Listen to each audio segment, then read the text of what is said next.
오늘 우리는 출애굽기 6장 1절부터 9절 말씀을 통해서 출애굽기 강해의 8번째 시간, 하나님의 왕되심과 백성으로의 부르심이라는 제목으로 우리가 함께 말씀 듣도록 하겠습니다. 출애굽기 말씀이 이제 벌써 8번째 시간을 맞이해서 함께 듣고 있습니다. 출애굽기의 앞선 본문들을 우리가 함께 이해하고 살펴보면 출애굽기 1장 말씀을 통해서 왜 이스라엘 백성들이 애굽의 노예가 되었는지, 창세기의 그 출애굽기의 전편이었던 창세기 이야기의 후속편임을 알려주고, 그리고 출애굽기 1장 말씀을 통해서 왜 이스라엘 백성들이 애굽의 노예가 되어서 노예 생활을 했는지를 간략하게 서술하게 됩니다.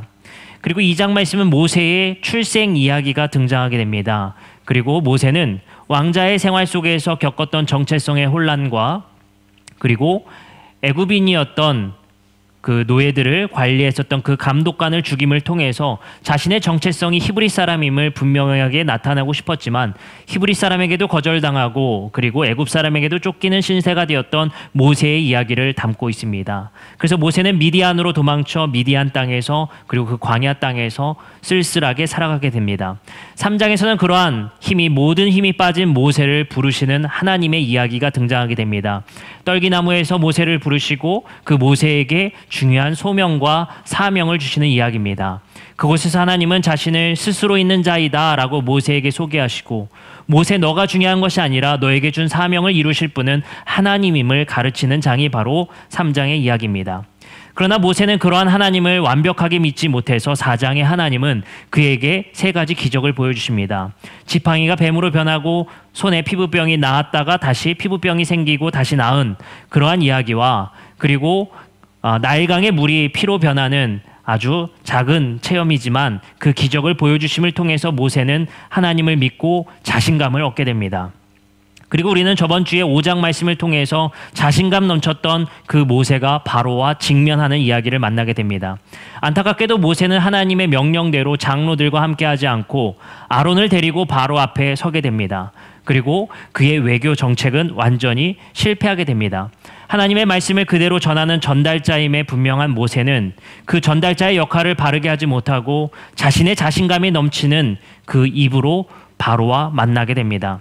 그러나 바로의 분노만 샀을 뿐이고 오히려 이스라엘 백성들에게도 원망을 당하고 맙니다.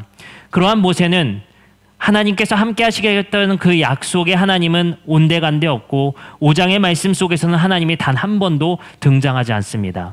바로 5장은 하나님의 부재를 어떻게 생각할 것인가에 대한 이야기입니다. 모세는 바로와의 만남 속에서 꼬일 대로 꼬인 이야기, 그리고 정책의 실패, 그리고 이스라엘 백성들과도 관계가 완전히 꼬여버린 이야기로 구성되어 있습니다. 그 가운데 6장 1절의 말씀은 이제 그 꼬인 이야기를 풀기 위해 하나님이 나서겠다라는 이야기로 6장의 말씀이 시작됩니다. 그리고 오늘 본문인 6장 2절부터 이야기가 오늘 시작되게 됩니다. 그러나 우리가 6장의 이야기를 좀 더 깊이 있게 이해하기 위해서는 3절과 4절 말씀을 먼저 이해해 보아야 합니다. 3절과 4절의 말씀에 이렇게 써 있습니다. 내가 아브라함과 이삭과 야곱에게 전능의 하나님으로 나타났으나 나의 이름을 여호와로는 그들에게 알리지 아니하였고 가나안 땅 곧 그들이 거류하는 땅을 그들에게 주기로 그들과 언약하였다. 여기서 그들은 아브라함과 이삭과 야곱입니다. 여러분들이 잘 알다시피 창세기의 말씀은 아브라함과 이삭과 야곱의 이야기로 구성되어 있습니다. 이스라엘의 초기 족장들입니다. 우리는 이 이야기가 출애굽기에도 계속 연결되고 있음을 이해해야 출애굽기 이야기를 바르게 이해할 수 있습니다. 제가 간략하게 소개를 해드리도록 하겠습니다. 창세기의 이야기, 그러니까 출애굽기 이야기의 전편인 창세기의 이야기는 하나님께서 이 세상을 창조하시고 인간의 타락으로 인해 하나님이 창조한 세상이 뒤죽박죽된 세상을 소개하게 됩니다. 그 세상은 살인자들의 세상이 되었고 그 세상은 하나님의 사랑과 자비는커녕 사람들의 이기심과 투쟁심만 있는 세상이 되어버립니다. 하나님은 그 세상 가운데 노아의 홍수의 심판을 하시고 홍수 심판으로 부족했던 인간의 타락상은 여전히 기세등등했습니다. 그러던 세상 속에 하나님은 이 세상을 바로 잡아야겠다라는 결심을 하시고 선택한 사람이 바로 아브라함입니다. 하나님은 그 아브라함을 선택하셔서 아브라함의 민족을 통해 이 세상에 하나님이 다스리는 그 온전했던 뒤죽박죽된 세상이 온전해지는 그 세상을 다시 한번 만드시고자 계획하십니다. 그래서 선택한 사람이 바로 아브라함입니다. 아브라함은 이삭을 낳고 이삭은 야곱을 낳습니다. 그 아브라함과 이삭과 야곱의 가족의 이야기에 항상 등장하는 분이 그 곁에 계시며 그들의 인생을 주관하시고 하나님의 계획을 아브라함과 이삭과 야곱이라는 족장들을 통해 일하시기 위해 나타나시는 하나님의 이야기를 담고 있습니다. 그 이야기는 요셉의 이야기로 창세기가 마무리됩니다. 요셉의 이야기 우리가 또 많이 들었었죠. 야곱의 형제들이었던 그 12형제들 중에 요셉이라는 아들이 애굽으로 노예로 팔려가게 됩니다. 11형제들의 이기심 때문이었죠. 그리고 그를 질투함 때문이었습니다. 그러던 차에 요셉의 형제들이 가난을 겪게 되고 기근을 겪게 됨으로 인해서 요셉을 알아보지 못했던 그 형제들은 애굽에 가서 그 총리에게 부탁을 하게 됩니다. 양식을 부탁하는 거죠.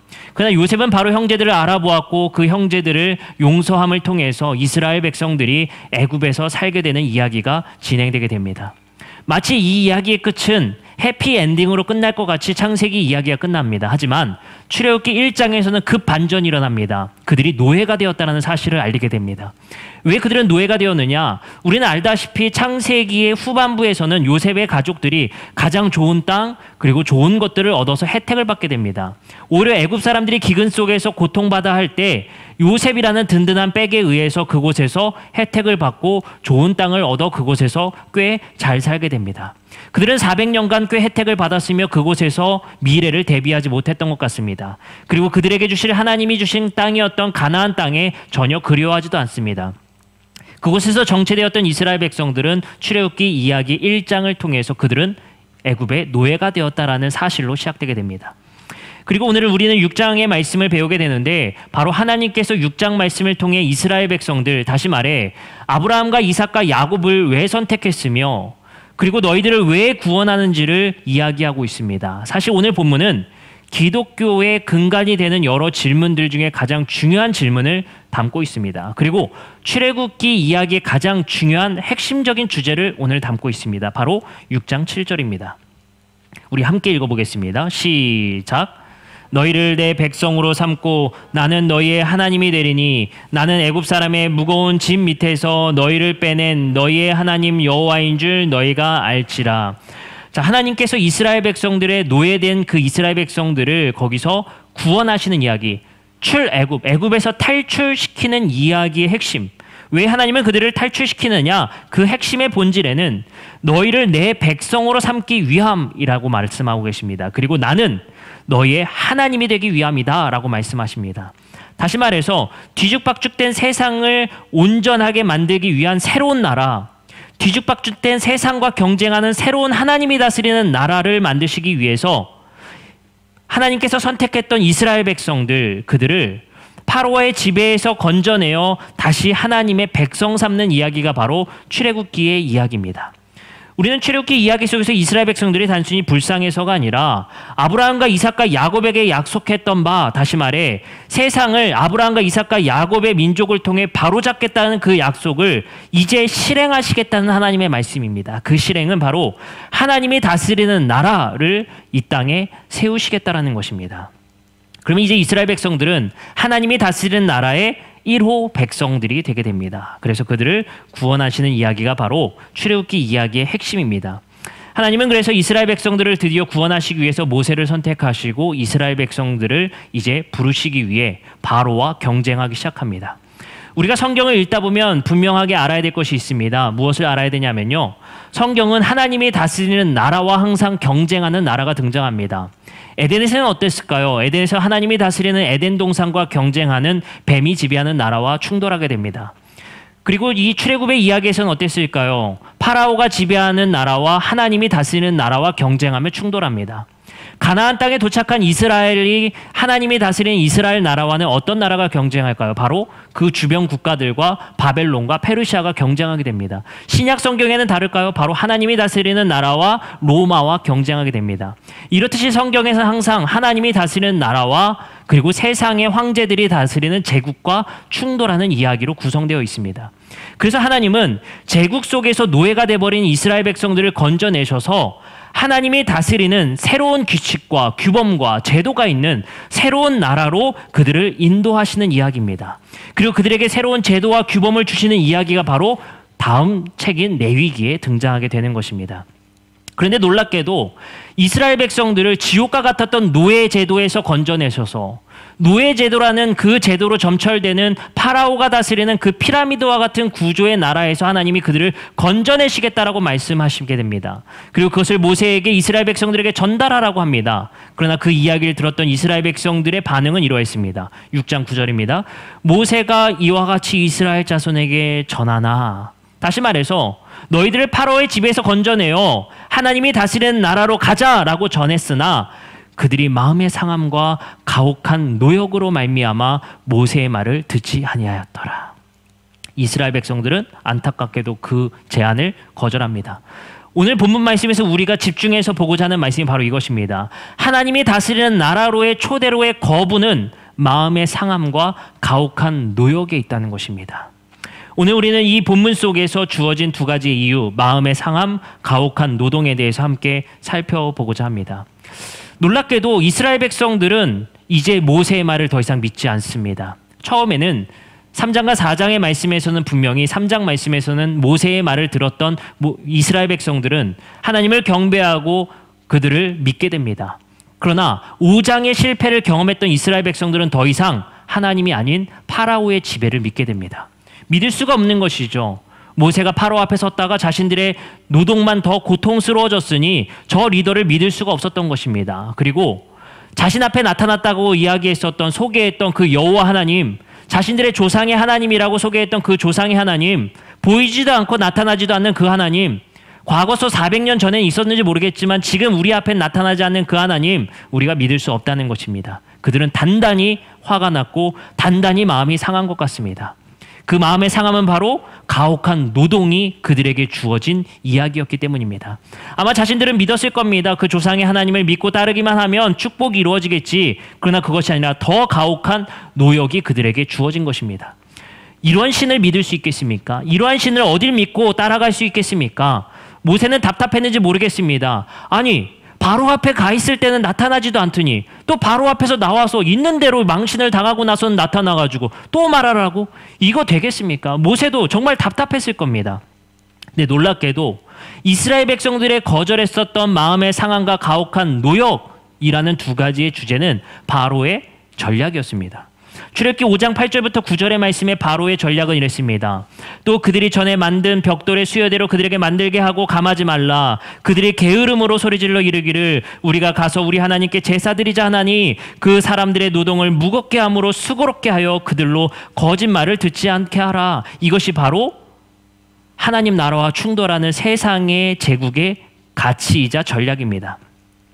바로 우리가 하나님의 나라를 그 초대에 들어가지 못하고 하나님 나라의 초대에 응답하지 못하는 이유는 바로 세상의 제국의 가치의 전략 때문입니다.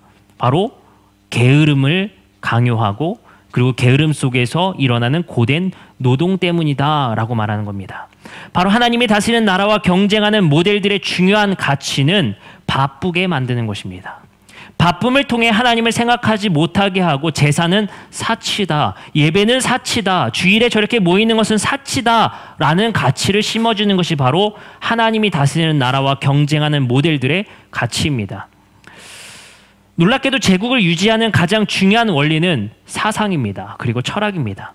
여러분들, 이 세상을 지배하는 나라의 중요한 두 가지 정치 사상이 있습니다. 바로 진보와 보수입니다.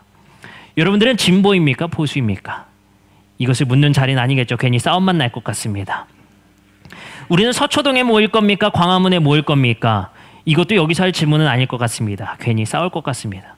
명절에도 하지 말아야 될 이야기가 정치 이야기입니다. 그죠? 내가 진보냐 보수냐 이 이야기는 피해야 됩니다. 하지만 어찌됐든 이 세상의 중요한 사상의 가치에는 두 가지 가치입니다. 진보와 보수입니다.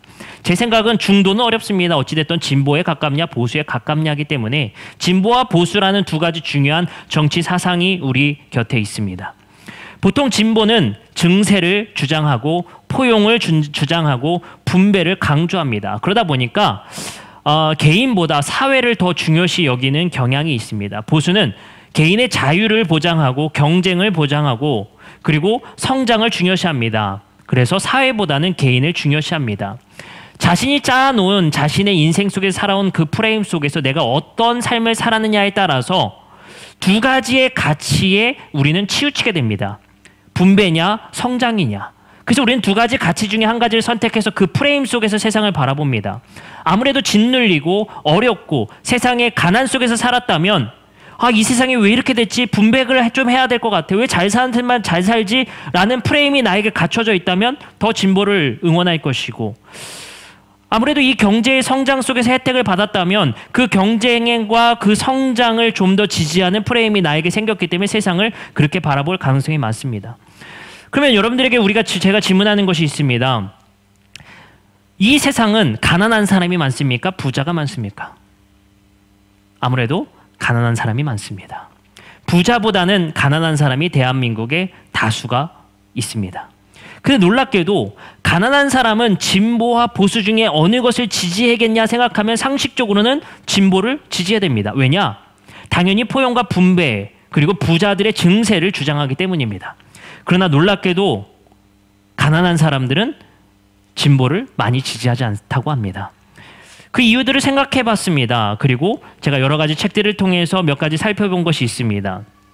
우리나라에는 가난한 사람들이 많기 때문에 당연히 진보가 많을 거라고 생각하지만 진보와 보수가 꽤 팽팽한 것 같습니다. 참 아이러니한 사실이죠.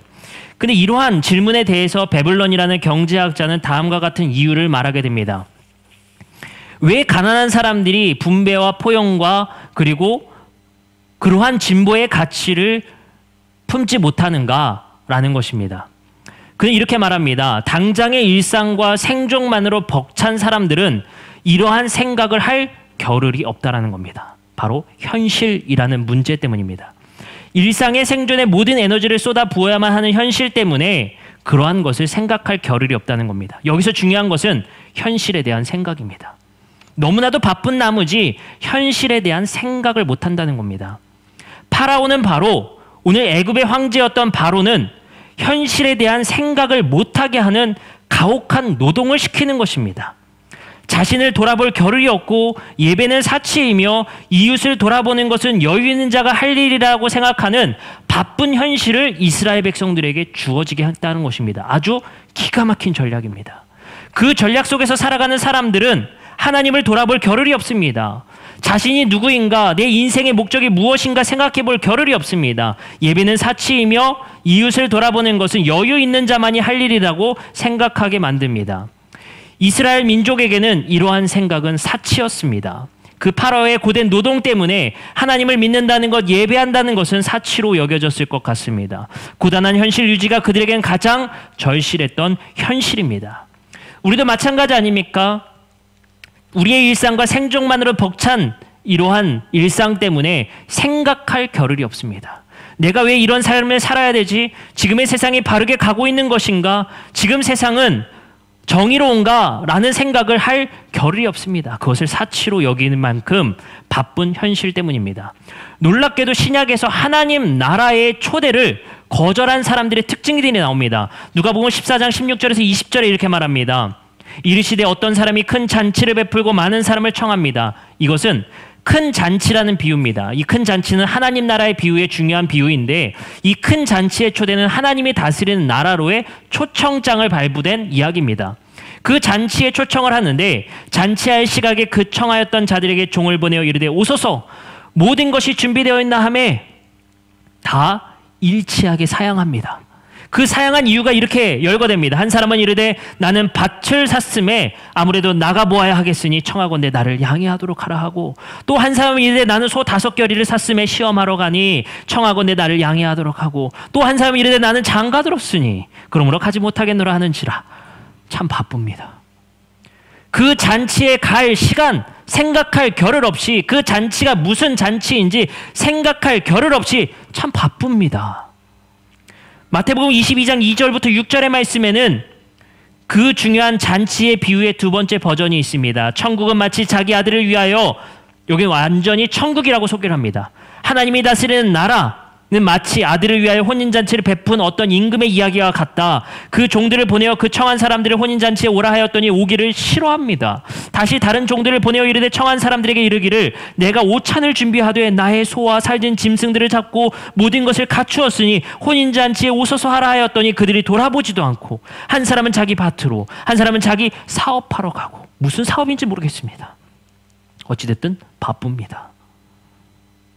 이 잔치의 초대를 거절한 이유가 놀랍게도 바쁨입니다. 바쁨. 이 전략과 마찬가지로 애굽을 지배했던 파라오의 전략도 너희는 게으르다. 바쁨입니다. 하나님의 구원 명령은 이 바쁨 속에서의 해방이라는 사실을 기억하시기 바랍니다. 출애굽기 6장 7절의 말씀은 너희들의 영혼을 구원하여서 가나안 땅에 넣어줄 게가 아닙니다. 하나님의 구원의 명령은 놀랍게도 이 바쁨으로부터의 해방입니다. 그러므로 이스라엘 자손에게 말하기를 나는 여호와라. 내가 애굽 사람의 무거운 짐 밑에서 너희를 빼내며 그들의 노역에서 너희를 건지며 편팔과 여러 큰 심판으로서 너희를 속량하여 너희를 내 백성 삼고 나는 너희 하나님이 되리니 나는 애굽 사람의 무거운 짐 밑에서 너희를 빼낸 너희 하나님 여호와인 줄 너희가 알지라. 놀랍게도 6장 7절, 6장 8절에 이어지는 이 말씀 속에서 구원은 애굽 사람의 무거운 짐 밑에서 너희를 빼내며 그들의 노역에서 너희를 건지는 것입니다. 그리고 애굽 사람의 무거운 짐 밑에서 너희를 빼낸 분은 바로 새로운 왕 하나님 여호와다라고 소개하는 것입니다. 놀랍게도 하나님의 구원은 우리의 바쁜 일상으로부터의 해방이다라고 말하고 있습니다. 이것은 어떤 중요한 것을 우리에게 주게 될까요? 바로 파라오가 지배하는 애굽의 질서의 체제는 계속해서 우리에게 게으르다라고 종용하며 너희들의 그 게으름 속에서 실패할 거라고 말하는 것이 세상의 가치입니다. 게으름은 용납되지 않습니다. 우리에게 나태함은 용납되지 않습니다. 심지어 게으름은 죄라고 여겨집니다. 우리에게 쉼은 있을 수 없습니다. 쉬면 이 세상에서 박탈될 것이며 이 세상에서 낙오될 것이라고 우리에게 불안감을 가중시키는 것이 세상의 가치입니다. 너 다른 사람들 공부할 때 쉴래? 너 다른 사람들 공부할 때 그렇게 하면 나중에 뭐가 되려고 그러니? 라고 말하는 것이 우리의 가치 속에도 있습니다. 이것은 바로 세상에서 쉬지 못하게 하는 세상의 가치, 생각하지 못하게 하는 가치의 종용입니다. 이것은 파라오가 원하는 가치입니다. 그리고 파라오 뒤편에서 그를 종용시키는 바로 사탄의 나라의 가치입니다. 놀랍게도 신명기 5장 15절에서는 그들을 구원한 새로운 세상의 가치는 이렇게 소개합니다. 너는 기억하라. 너가 애굽 땅에서 종이 되었더니 너희 하나님 여호와가 강한 손과 편팔로 거기서 너희를 인도하여 내었나니 그러므로 너희 하나님 여호와가 내게 명령하여 안식일을 지키라 하느니라. 그들에게 뭐를 지키라? 안식일을 지켜라라고 말합니다. 놀랍게도 하나님께서는 그들의 노역과 쉬지 못하는 그 고된 짐 밑에서 그들을 건져내셔서 안식이 있는 나라로 그들을 옮기십니다. 바로 파라오가 지배하는 나라와 하나님이 다스리는 나라의 차이는 게으름을 죄라 여기고 쉬는 것을 잘못이라 여기는 세상 속에서 생각하지 못하는 생각할 겨를 얻게 만드는 세상에서 그들을 건져내셔서 생각할 수 있는 세상, 나를 돌아볼 수 있는 세상, 이웃을 돌아볼 수 있는 세상, 하나님을 묵상할 수 있는 세상인 안식이 주어지는 세상으로의 이동입니다. 우리가 하나님을 믿는다는 것은 이제 생각할 수 있는 겨를이 생겼다는 것입니다. 하나님을 생각해보고 나를 돌아보고 이웃을 돌아볼 수 있는 생각할 시간, 그 여유의 틈을 우리에게 주셨다는 것입니다. 한병철 교수가 쓴 피로사회라는 책 속에서는 긍정과잉이라는 세상 속에서 우리는 항상 긍정하는 그 세상 속에서 피로가 과중되었다라고 얘기합니다. 그래서 이 시대 속에서 이루어지는 많은 우울증과 많은 정신적 질병들이 일어나는 이유는 우리는 할 수 있다, 우리는 할 수 있다라는 그 긍정의 과잉 속에서 나타나는 정신적 질병들이라고 말하고 있습니다. 그리고 한병철 교수는 놀랍게도 인문학적 사고 속에서 그것을 해결할 수 있는 유일한 방법이 사색이라고 말합니다. 그러나 이것을 기독교적 가치로 바꿔본다면 묵상입니다. 우리에게 생각할 겨를 없는 세상을 종용하는 세상 속에서 우리에게 필요한 것은 바로 묵상입니다. 예수님은 우리에게 말씀하십니다. 너희는 골방에 들어가서 기도하라. 골방의 가치는 무엇입니까? 바로 하나님께 집중할 수 있는 사색이자 그곳에서 하나님을 묵상할 수 있는 시간, 그것이 우리에게 필요하다는 것입니다. 하나님은 하나님이 다스리는 나라 속에서 고된 노동에서 우리를 건져내셔서 안식이라는 새로운 틈새를 허락하셨습니다. 우리는 이 안식이 없으면 생각할 수가 없습니다. 안식은 우리에게 생각할 시간을 줍니다. 바로 하나님을 생각할 시간, 나를 돌아볼 시간, 이웃을 돌아볼 시간, 바로 이 생각의 시간이 주어지는 것이 바로 안식입니다. 그래서 여러분들에게 주일에 안식이 필요한 이유는 여러분들을 돌아보고 하나님을 발견하고 세상을 돌아볼 수 있는 시간이 필요합니다. 그래서 저는 할 수만 있다면 주일에 예배에 참석하는 여러분들에게 그 여유를 드리고 싶습니다. 그리고 생각할 시간, 묵상할 시간, 사색할 시간은 여러분들에게 드리는 것이 당연하다고 생각합니다. 근데 안타깝게도 교회는 더 바쁩니다. 세상보다 더 바쁜 것이 교회인 것 같습니다. 오면은 해야 될 봉사가 참 많은 것 같습니다. 해야 될 일이 얼마나 많은지 교회만 오면 참 힘들다고 여겨집니다. 많은 사람들이 그런 이야기들을 많이 합니다. 교회만 오면 기가 빨린다. 이게 도대체 무슨 얘기인지는 잘 모르겠습니다. 하지만 교회만 오면 엄청나게 피곤하다라는 얘기들을 많이 합니다. 그러나 우리가 안타깝게도 본질적인 예배, 교회의 본질을 잊어버린 것 같습니다. 교회를 유지하기 위해서, 교회를 계속해서 유지하기 위함으로 우리의 일을 종용하고 우리의 피곤함을 종용할 것이 아니라 우리의 본질부터 먼저 챙겨야 됩니다. 그것은 무엇입니까? 여유입니다. 사탄은 계속해서 우리에게 생각할 시간을 주지 않습니다. 묵상할 시간을 주지 않습니다.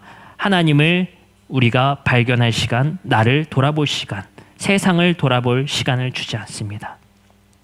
우리는 안식을 통해 당연시 여기던 것을 당연하게 여기지 않고 낯설게 여겨볼 수 있는 시간을 갖게 되는 것입니다. 여러분들, 세상에 너무나도 많은 것들이 당연히 여겨지고 있습니다. 그것이 진리인 것처럼 당연하다라고 우리에게 말합니다.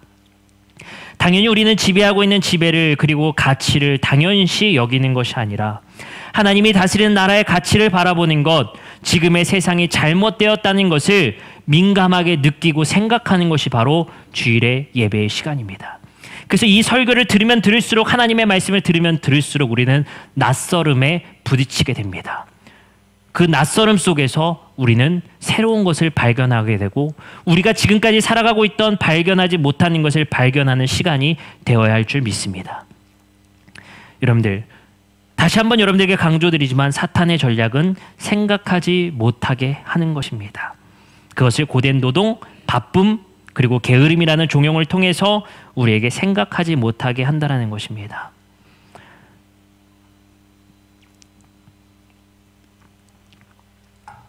제가 다음 세대를 걱정하는 몇 가지 부분들이 있습니다.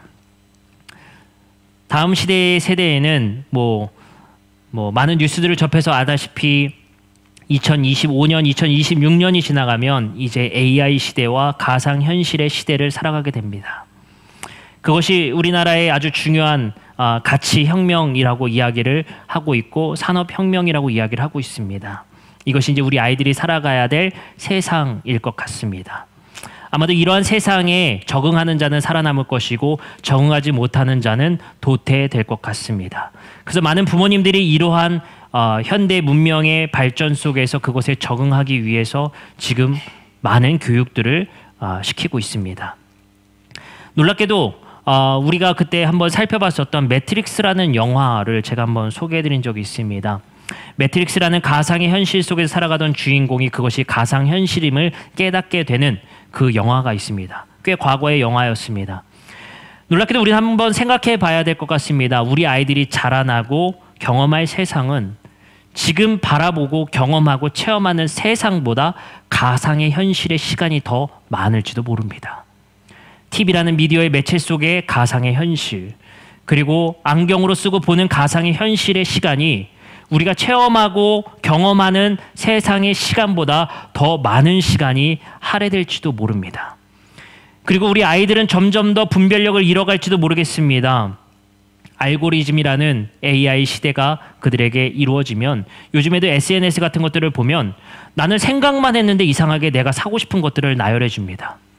그 나열되는 것들을 보면 정말 사고 싶은 것들이 등장하게 되고 먹고 싶은 것들이 뜨게 됩니다. 그러면 그것을 우리는 주문하게 되죠. 필요 없는 것들이 계속해서 우리에게 나열되고 그것이 마치 나에게 필요한 마냥 계속해서 소개됩니다. 놀랍게도 그것은 우리가 판단하고 생각했던 많은 데이터베이스들을 모아서 우리에게 이제 소개해 주는 겁니다. 편리해졌죠.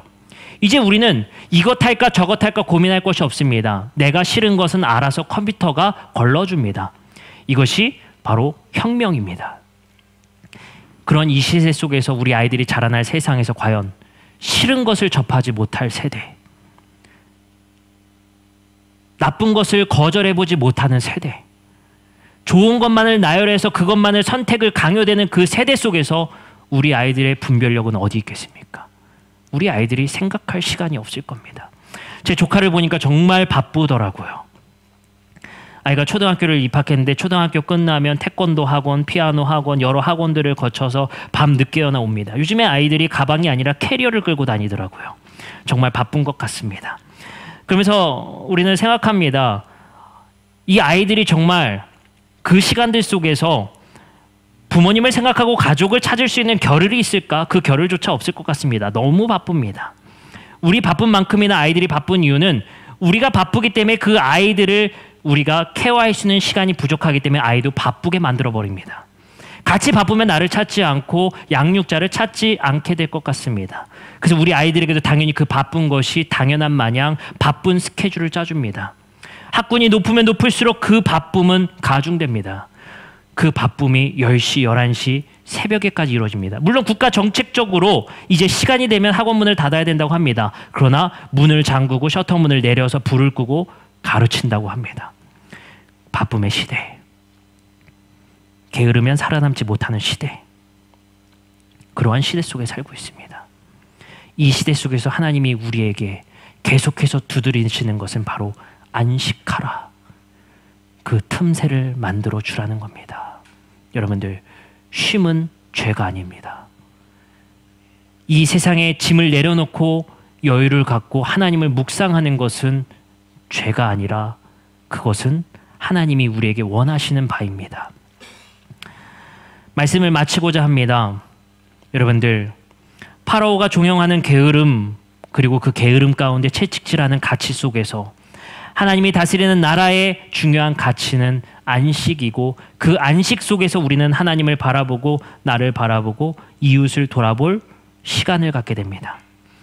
그것을 돌아볼 겨를이 없는 세상 속에서 그것을 생각해 볼 시간, 그것을 여러분들이 갖기를 원합니다. 하나님이 벌려놓은 그 틈새를 여러분들은 누리시기 바랍니다. 물론 오늘 설교를 들으면서 참 세상 좋은 이야기 하고 있다 라고 여기실지도 모르겠습니다. 그러나 우리는 노력해야 합니다. 그 시간을 갖기 위해 최선을 다해야 합니다. 그것이 바로 하나님께서 우리에게 명령하신 안식입니다. 어쩌면 그래서 구약의 율법 중에 가장 강력한 율법, 그리고 가장 강력하게 묶어놓은 율법이 바로 안식일입니다. 그래야만 쉴 수 있기 때문이었던 것 같습니다. 하나님이 강제하지 않으면 쉴 수 없는 인간, 하나님이 강제하지 않으면 그 노역에서 빠져나오지 못한 인간, 하나님이 강제하실 정도로 중요하다 여겨지는 그 안식을 누렸으면 좋겠습니다. 설교를 마치면서 여러분들과 한 가지 이야기를 나눕니다.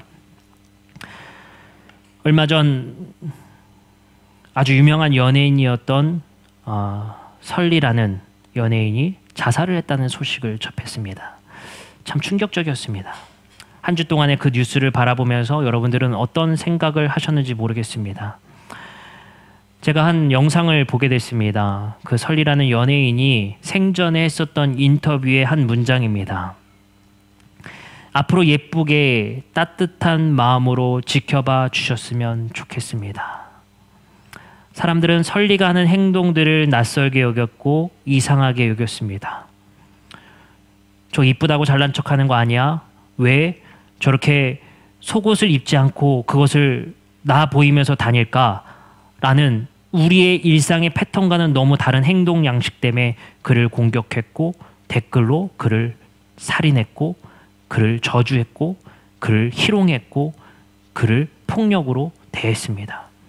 많은 사람들이 무차별적으로 그를 싫어했고, 그를 저주했고, 죽었으면 좋겠다라는 욕설을 담은 댓글들을 쏟아내게 됩니다. 부디 그런 질문은 안 하셨으면 좋겠습니다. 설리가 지옥 갔을까? 천국 갔을까? 우리가 생각해야 될 건 그가 천국 갔는지 지옥 갔는지가 아닙니다. 우리는 왜 그런 사람을 돌보지 못했는가? 왜일까요? 여러분들, 바쁨의 시대의 생각 속에서는 통일성이 가장 중요합니다. 그런 다른 사람을 존중해 줄 여유는 없습니다. 다른 것은 틀린 것입니다. 이 세상의 존중의 가치 속에서는 가장 중요한 것이 존중이 아니라 통일성입니다. 우리는 다름을 포용해 줄 여유가 없습니다. 이 세상이 급진적으로 빠르게 가려면 모든 사람이 똑같게 여기는 통일성의 세상을 만드는 것이 우리가 해야 될 일입니다. 그것이 진리라고 여겨지는 것이 바로 세상입니다. 여러분들 어떻습니까? 그 다른 사람 한 명을 존중하지 못하고 댓글로 비방하고 살인한 것이 바로 우리들 아닙니까? 우리 주변에 있는 다른 사람을 포용하지 못하는 이유가 뭡니까? 그 다른 사람은 없어져야 되기 때문입니다. 다른 사람을 존중하지 못하는, 그리고 다른 사람, 그리고 다름을 인정하지 못하는 세상은 바로 바쁨과 연결되어 있습니다. 우리는 다시 한번 우리를 돌아봤으면 좋겠습니다. 그 다른 사람도 포용할 수 있는, 나와는 행동의 양식이 다르고 문화가 다른 사람도 포용할 수 있는 여유가 우리에게 있었으면 좋겠습니다. 나와는 다른 행동 양식을 가진 이웃도 포용할 수 있는 여유가 우리에게 있었으면 좋겠습니다. 그것이 바로 하나님이 우리에게 주신 안식의 선물입니다. 그것을 포용할 수 있는 여유를 주신 것이 바로 하나님의 선물입니다. 그 선물을 붙들고 내 옆 사람과의 다름을 존중해주고 그것을 이해해주고 설리가 가장 원했었던 예쁘게 따뜻한 마음으로 지켜봐 주셨으면 좋겠다라는 그 여유, 그 따뜻함을 가질 수 없는, 그 겨를도 없는 세상에 저항하여서 우리는 하나님이 주신 안식 속에서, 여유 속에서 따뜻한 마음으로 지켜봐 주시길 바랍니다. 그들을 포용해 주시길 바랍니다. 우리 아이들이 조금 다르고 우리 아이들의 행동 양식이 좀 다르다고 해서 그들을 차별하고 그들을 소외하고 그들을 정말 그 다름을 틀리다라고 말하는 것이 아니라 안식의 여유 속에서 따뜻한 마음으로 지켜봐 주셨으면 좋겠습니다. 여러분들의 주변 사람 중에 다른 사람이 있다면 그를 정죄하기보다 따뜻한 마음으로 지켜볼 수 있는 여유가 우리에게 주어지길 하나님께 간절히 소원해 봅니다. 이제 우리 함께 찬양하고 기도하는 시간 갖도록 하겠습니다.